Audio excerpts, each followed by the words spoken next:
ఆలోచన చేయగలిగారా? ఆ ఫండ్ని ఏ రకంగా ఖర్చు పెట్టాలి పిల్లల కోసం అని ఆలోచన చేయగలిగారా? లేదు. అదేవిధంగా ఫీజు రీఎంబర్స్మెంట్, ఎంతో మంది పిల్లలకి విద్యా దీవెన, వసతి దీవెన కల్పించినటువంటి నాయకుడు జగన్మోహన్ రెడ్డి గారు. ఎంత పేదవాళ్ళైనా కూడా పెద్ద పెద్ద చదువులు చదివించుకోవటానికి ఏ ఒక్క తల్లిదండ్రులు కూడా వెనకడుగు వేయలేకపోయారు అన్నాడు. ఈరోజు మీరు అంటే ప్రాపర్ గైడ్ లైన్స్, అంటే నేను చూసినటువంటి తల్లికి వందనం గైడ్ లైన్స్లో మీరు చూస్తే ఫీజు రీఎంబర్స్మెంట్ తీసుకున్న వాళ్ళకి తల్లికి వందనం వర్తించదంట. సో ఈ రకంగా చాలా వరకు ఏవో వాళ్ళు పెట్టారు. 300 యూనిట్ల కన్నా ఎలక్ట్రిసిటీ కాలకూడదు, 4 వీలర్ అవన్నీ మనం కూడా సేమ్ జగన్మోహన్ రెడ్డి గారు ఏదైతే అమలు చేశారో అదే వాళ్ళు చేస్తూ ఉన్నారు. అదేవిధంగా ఈరోజు అన్నదాత సుఖీభవ, ఈరోజు ఈ దేశానికి రైతే వెన్నుముక్క అని మనందరం కూడా చెప్పుకుంటాం.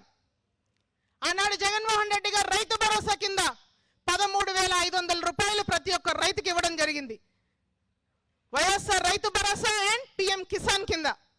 కానీ ఈరోజు మీరు అన్నదాత సుఖీభవ అని పేరు చెప్తున్నా రైతులందరికీ గుర్తుకొచ్చేది రైతు భరోసా మాత్రమే. ఈరోజు మీరు కేటాయించినటువంటి బడ్జెట్ చూస్తే రైతులకి ఏమాత్రం అందజేస్తారనేది చాలా ప్రశ్నార్థకంగా ఉంది. ముఖ్యంగా అంటే నేను ఒక గిరిజన మహిళగా నేను మాట్లాడుతూ ఉన్నా. మా గిరిజన ప్రాంతానికి సంబంధించి పోడు వ్యవసాయం చేసుకున్నటువంటి నిరుపేద గిరిజనులు ఎవరైతే ఉన్నారో వాళ్ళందరికీ కూడా పట్టాలు ఇప్పించి కేవలం రాష్ట్ర ప్రభుత్వం మాత్రమే 13,500 రూపాయలు భరించి ఆనాడు రైతులకు ఇవ్వడం జరిగింది. ఇన్ టైంలో సబ్సిడీలో విత్తనాలు ఇవ్వడం జరిగింది. ఈరోజు మీరు గ్రామాల్లో చూసుకుంటే సచివాలయం పక్కనే ఒక రైతు భరోసా కేంద్రాలు, కియోస్కి ద్వారా మీకు నచ్చినటువంటి విత్తనాలు, మీకు నచ్చినటువంటి ఎరువులు అవన్నీ కూడా మీరు స్వయంగా రైతులే వాళ్ళు బుక్ చేసుకునే పరిస్థితి ఆ రోజు ఆ రకంగా అవగాహన కల్పించడం జరిగింది. రైతులకి వెన్నుదండుగా నిలబడి ఈరోజు రైతు బాగుంటేనే ఈ దేశం బాగుంటుందని ఒక ఆలోచన చేసి ఉచిత విద్యుత్ కానివ్వండి అన్నీ కూడా రైతులకి సహకారం చేసినటువంటి ఘనత జగన్మోహన్ రెడ్డి గారిది. కానీ ఈరోజు మీరు వ్యవసాయం అగ్రికల్చర్తో పాటు ఎలైడ్ సెక్టర్స్ ఆఫ్ అగ్రికల్చర్లో కూడా మీరు ఏ మాత్రం కూడా ఈరోజు రైతులకి అండగా నిలబడినటువంటి పరిస్థితి ఈరోజు మన ఆంధ్ర రాష్ట్రంలో చూస్తూ ఉన్నాం. అదేవిధంగా ఆడబిడ్డ నిధి ప్రతి మహిళకి కూడా 18 సంవత్సరాల నుంచి 19 సంవత్సరాల నుంచి 59 సంవత్సరాలు ఉన్నటువంటి వాళ్ళకి ప్రతి నెల 1,500 రూపాయలు అన్నారు. అది సంవత్సరానికి లెక్కేసుకుంటే 18,000 రూపాయలు అవుతా ఉంది. ఆనాడు జగన్మోహన్ రెడ్డి గారు వైఎస్ఆర్ చేయూత పెట్టారు. మీరు చేయూత తీసేసి ఈరోజు ఆడబిడ్డ నిధి అని అంటున్నారు. మేము సంవత్సరానికి ఇవ్వగలిగాము, మీరు నెల నెల ఇస్తామంటున్నారు. కానీ ఈ రోజు వరకు మొదటి బడ్జెట్ సెషన్స్లో కానివ్వండి, మొన్న జరిగినటువంటి బడ్జెట్ సెషన్స్లో కూడా కనీసం ఆ పథకానికి ₹1 కూడా అలొకేట్ చేయకపోవడం అనేది, సో ఏ రకంగా వాళ్ళు ఈరోజు ఆడపిల్లలందరినీ కూడా మోసం చేసే ప్రయత్నం చేస్తూ ఉన్నారనేది కూడా మనందరం కూడా గమనించాలి. అదేవిధంగా ఈరోజు మహిళలకి ఉచిత బస్, ఆ రోజు మహిళలకి ఉచిత బస్సు అనేది దాని యొక్క నియమాలు ఏమి చెప్పలేదు, ప్రతి మహిళకు కూడా ఉచిత బస్సు అని. మొన్న జరిగినటువంటి బడ్జెట్ సెషన్స్లో మాట్లాడినప్పుడు, అసెంబ్లీ మన మండలిలో మాట్లాడినప్పుడు వాళ్ళు పరిమితి క్రియేట్ చేశారు. ఏ జిల్లాకి ఆ జిల్లాకి మాత్రమే ఆ మహిళలకి ఉచిత ప్రయాణం అని. గిరిజన శాఖ మంత్రిగా ఉన్నటువంటి గుమ్మడి సంధ్యారాణి గారు ఆవిడ మాట్లాడుతున్నారు, ఎంత ఎటకారంగా మాట్లాడుతున్నారో. ఉచిత బస్సు అన్నాము కానీ విజయనగరం వాళ్ళు తీసుకెళ్ళి తిరుపతిలో ప్రయాణం చేయడానికి కాదు, తిరుపతి వరకు వెళ్ళడం కాదు అని చెప్పేసని. మరి ఆ రోజు మీరు ఎలక్షన్ ముందు మీరు ఎందుకు చెప్పలేకపోయారు? మహిళలకి రాష్ట్రం అంతా ఉచిత బస్సు అని ఎందుకు మీరు రాంగ్ ప్రొపగండా చేశారు? ఆ క్యాంపెయినింగ్లో మీరు ఎందుకు అలా మాట్లాడారు? కాబట్టి అంటే అవగాహన లేని మాటలు.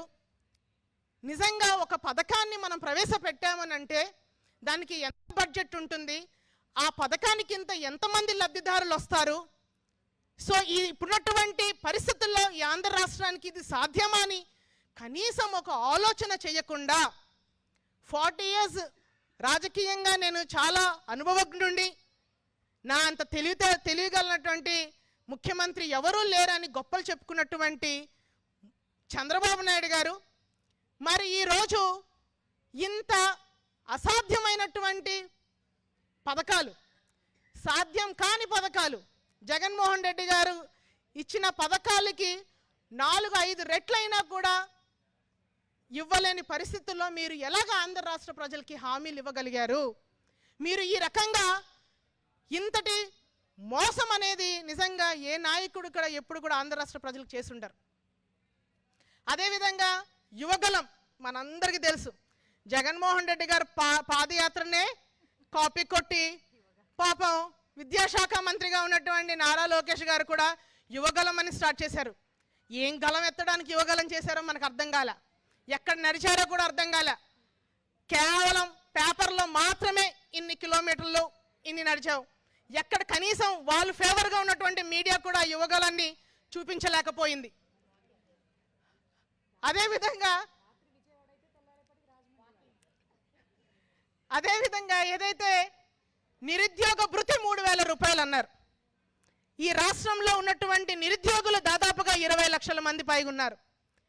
వాళ్ళందరికీ నెలకి 3,000 రూపాయలు క్యాలిక్యులేట్ చేసుకుంటే సంవత్సరానికి 36,000 రూపాయలు. ఈరోజు దానికి ఎంత బడ్జెట్ అవసరం పడుతుంది?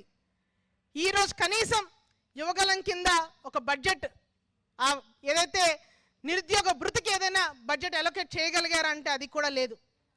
5 సంవత్సరాల్లో 20 లక్షల ఉద్యోగాలు ఇస్తామని చెప్పేసి అన్నారు. అంటే సంవత్సరానికి 5 లక్షల ఉద్యోగాలు ఖచ్చితంగా ఇవ్వాలి. వీరు మరి దిగ్విజయంగా ఇది మంచి ప్రభుత్వము పెద్ద పెద్ద హోర్డింగ్స్ పెట్టారు. ఈ మంచి ప్రభుత్వంలో ఈ సంవత్సరం కాలం పాటు ఎంతమందికి ఉద్యోగాలు తీశారనేది వాళ్ళు మనస్సాక్షిగా వాళ్ళని ప్రశ్నించుకోవాలి. కాబట్టి ఈరోజు యువకుల్ని కూడా మోసం చేసే ప్రయత్నం చేస్తూ ఉన్నారు. కానీ జగన్మోహన్ రెడ్డి గారు వాలంటీర్స్, సచివాలయం ఉద్యోగాలు, అదేవిధంగా బెవరేజెస్ కంపెనీస్లో ఉద్యోగాలు కల్పించడం జరిగింది, కాంట్రాక్ట్ బేసిస్లో ఉద్యోగాలు ఇవ్వడం జరిగింది. ఎండిఓ వెహికల్స్ ఏదైతే మన ఎంతో దుర్మార్గంగా తొలగించారో దాంట్లో చాలామందికి అవకాశాలు కల్పించారు. సో ఇన్ని ఉద్యోగాలు తీసినప్పటికీ కూడా ఎంతసేపు జగన్మోహన్ రెడ్డి గారిని ఆడిపోసుకోవాలి, ఏ జరిగినా కూడా జగన్మోహన్ రెడ్డి గారి మీద నింద వేయాలని ఒక అబద్ధపు ప్రచారాన్ని ఈ రోజు వరకు కూడా టీడీపీ నాయకులు చేస్తూ ఉన్నారు.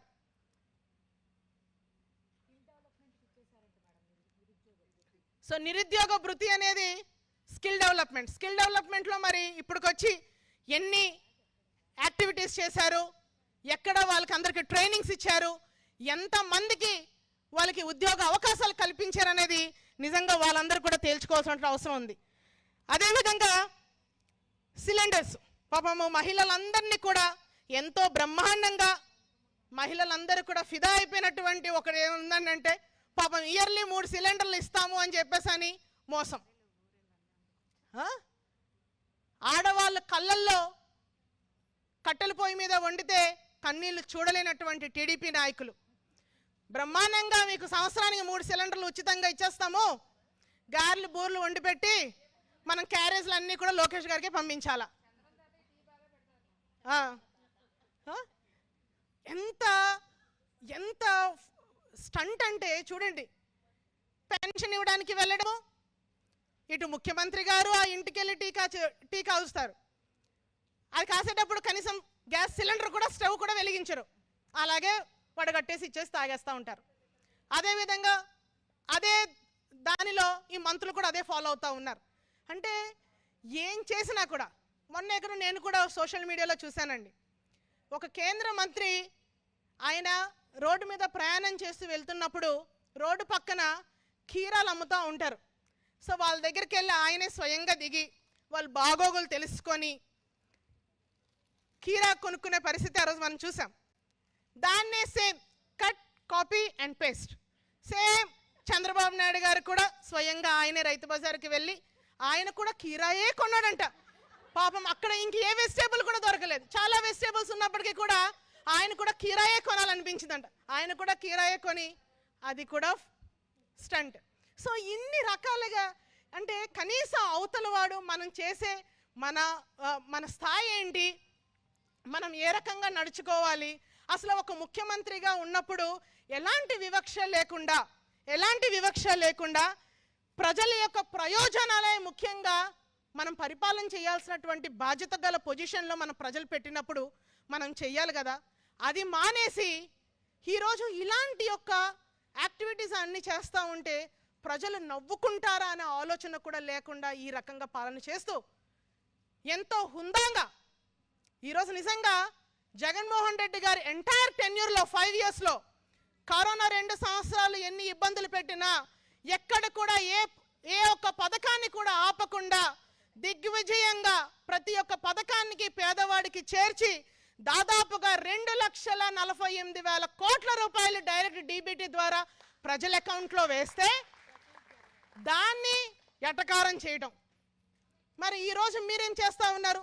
మీకు అన్ని సానుకూలమైనటువంటి పరిస్థితులు, కేంద్రం నుంచి పూర్తి స్థాయిలో సపోర్టు వచ్చినప్పటికీ కూడా సంవత్సరం కాలం పాటు మీరు ఎంత అప్పు చేశారు అని అంటే దాదాపుగా 1,50,000 కోట్ల రూపాయల వరకు అప్పు చేశారు. మీరు ఈ అప్పు చేసిందంతా కూడా మరి ఏ పథకానికి మీరు ప్రజలకు ఇవ్వడం జరిగింది? జగనన్న చెప్పినట్టుగానే డీబీటీ అంటే దోచుకోవటం, పంచుకోవటం, తినటం. అంతేగాని ఈరోజు ఏదైతే అట్టడుగున ఉన్నటువంటి ఎస్సీ ఎస్టీ బీసీ మైనారిటీలకి జగనన్న ఎప్పుడు చెప్తా ఉంటారు. ఈరోజు జగన్మోహన్ రెడ్డి గారు అనే వ్యక్తి ఇప్పుడు మనం ఏదైతే అంబేద్కర్ గారి స్టాచ్యూని మనం విజయవాడ నడిబొడ్డున మనం నిలబెట్టుకోవటం జరిగింది. స్టాచ్యూ ఆఫ్ సోషల్ జస్టిస్ అంటాం దాన్ని. ఈరోజు నిజంగా ఒక రోల్ మోడల్గా ఈరోజు జగన్మోహన్ రెడ్డి గారు మనందరికీ నిలబడితే ఈరోజు వెన్నుపోటుకి రోల్ మోడల్ కానివ్వండి, చంద్రబాబు నాయుడు గారి పేరు చెప్తే వెన్నుపోటు గుర్తుకొచ్చే పరిస్థితి మనందరం కూడా ఈరోజు చూస్తూ ఉన్నాం. కాబట్టి నేను ఒకటే తెలియజేస్తూ ఉన్నాను, జగన్మోహన్ రెడ్డి గారు అనే వ్యక్తి ఆ రోజు మనందరం కూడా చూసాం సిద్ధం సభలు ఎంత దిగ్విజయంగా సిద్ధం సభలు జరిగాయో. జగన్మోహన్ రెడ్డి గారు పదే తను అన్నటువంటి మాటలు మనం ఒకసారి గుర్తు చేసుకుంటే వైఎస్ఆర్ కాంగ్రెస్ పార్టీ జగన్మోహన్ రెడ్డి గారు అనే వ్యక్తి అదేవిధంగా ఆ పార్టీలో ఉన్నటువంటి వాళ్ళు we all will be the voice of voiceless అని జగన్మోహన్ రెడ్డి గారు పదే చెప్పారు. ఎప్పటికైనా కూడా ప్రజల వైపే మా ఆలోచనలు, ప్రజల యొక్క ప్రయోజనాల కోసమే మా యొక్క ఆలోచనలు ఉంటాయి, ప్రజల వైపే మేము నిలబడతామని ఆ రోజు జగన్మోహన్ రెడ్డి గారు అన్న మాట నిజంగా ఈరోజు మా అందరికి కూడా స్ఫూర్తిదాయకం.